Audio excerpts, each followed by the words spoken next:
ان الحمد للہ والصلاة والسلام علی النبی الاکرم وعلی آلہ واصحابہ اجمعین، اما بعد۔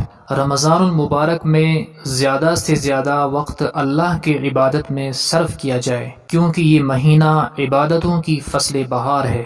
جس طرح بعض چیزوں کا سیزن اور موسم ہوتا ہے اور آدمی اس سیزن سے خوب فائدہ اٹھانا چاہتا ہے، مثلا آم کا سیزن جب آتا ہے تو آم کی تجارت کرنے والے دن رات ایک کر دیتے ہیں، ایک لمحہ بھی ضائع نہیں ہونے دیتے۔